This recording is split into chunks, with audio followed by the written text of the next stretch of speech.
Welcome back. If you've only just joined us here on NBC One, you're watching the Daily Roundup with Nina. It's time for our conversations. Now, gender-based violence remains one of the most pressing social challenges facing communities across Namibia. In an effort to address this issue, a new initiative known as the Perpetrators to Protect project was launched just last week. Now, the project aims to engage men and boys in meaningful conversation and actions to help prevent gender-based violence, also while encouraging accountability and, of course, positive leadership within the communities. Joining us to tell us more about the initiative and what it hopes to achieve is the founder of the project, Martin Bombili. Martin, good evening and welcome. Good evening, Nina. Thank you. Thank you so much for being here. Thank you for having me. Well, to start with, I want to talk about, what brought about the project Perpetrator to Protector, and what gap there was that you specifically saw, when it comes to the topic of gender-based violence, that you felt like a project like this or an initiative like this could fill that gap? For me, Project P2P came from the realization that the GBV initiatives that we have in place mostly focus on survivor support, which is very, very much significant. However, we've noticed that there is less focus when it comes to, addressing the potential perpetrators of violence, which are men in most cases. So, yeah, it's that less focus on transformation of the mindset and behavior in men that really inspired the formation of Project P2P. So when I looked at that, I thought of coming up with P2P, which is now that project that aims in helping men learn and also reflect and also just take up responsibility and accountability. Yes, and transforming into responsible men. Yeah. Well, one does wonder, can the perpetrator ever become the protector? Because gender-based violence is such a serious matter. What are your thoughts around that? Yes, they can very much become a protector but in most cases you need to educate them. It's projects like this that expose them to, the brighter side of changing that harmful behavior that leads to violence. So yes, they can very much become a protector. Gender-based violence is not just a complex issue for Namibia, but globally, it is an issue. But from your perspective, and I think you touched on it just lightly just earlier on, what are some of the root causes that continues to drive this issue in Namibia? I think GBV is, the factors are interconnected. Yeah. One, I would say trauma. Intergenerational trauma or exposure to violence at a very, very fragile age.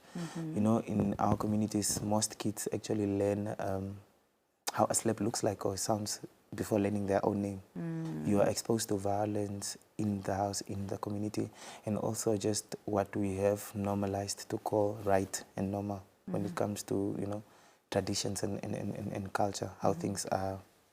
Growing up, we were told that a man is supposed to dominate, which for me is a little bit pushing toxic masculinity that leads to such atrocities, because then we learn that strength and dominance equate to each other, which is very much wrong.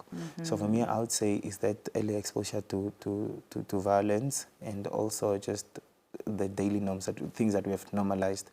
And then we also look at the lack of spaces for men to handle or to learn how to handle emotions, and also to freely discuss mental health issues. Yeah.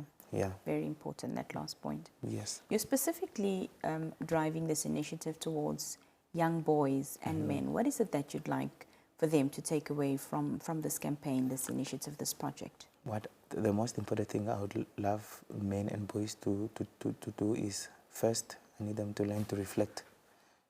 You need to reflect and look at your actions. Two, I want them to be visible allies of such initiatives. They need to take up the lead and be at the forefront, fighting against GBV. Because when you look at men and boys in homes, in family societies, they are mostly very much influential in contrast to women. So when they talk, when they have peer engagement with other men, when they talk to their brothers, to their friends, you know, to whoever about GBV, that's when the real change actually starts. Because then it starts within them. They are, it's a bitter truth, but then in most cases, we as men are the perpetrators in most cases. Yeah. So when we are the ones that starts the conversation that drives progressive change, then that's when the real change in action begins. So that's why I think it's very significant that we, and very pivotal that we get men to be at the forefront of this campaign. Well, talk to us about what the campaign is going to, you know, entail, how long it will run and what you're planning to do, activities, etc. Talk to us about it all. 3 things that I want to focus on with this campaign. 1, I want to educate. 2, dialogues, and then 3, just engagement in workshops.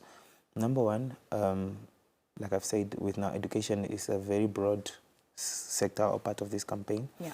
I'm in conversations with corporates because the first pilot of the campaign is hashtagged Corporates Against GBV, where corporates are supposed to come on board and help push this campaign achieve all the objectives and goals that it has.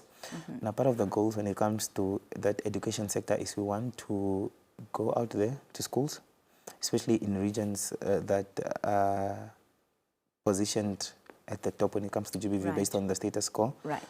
Example, Hangwana region, for instance, So we want to go to schools, talk to a boy child, talk to the youth within the youth centers in their respective towns, and just educate and expose, you know, bring to light what a better place it would really be if we had less to know GBV cases. And then 2, we want dialogues with survivors, community engagement, because we are the ones that are protecting these perpetrators.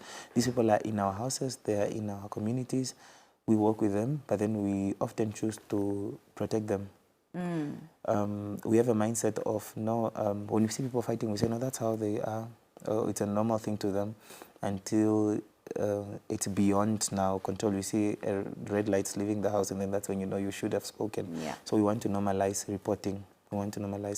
I'm so glad that you brought up that point, because I was going to ask you next about community engagement and it being such an important part of the puzzle with initiatives such as this, because we often see that when gender-based violence happens in the communities, they turn a blind eye or they feel that, you know, it's not my business, I shouldn't get involved, you know, it's my neighbor, and you know, you don't want to break this trust or friendship that you have between each other.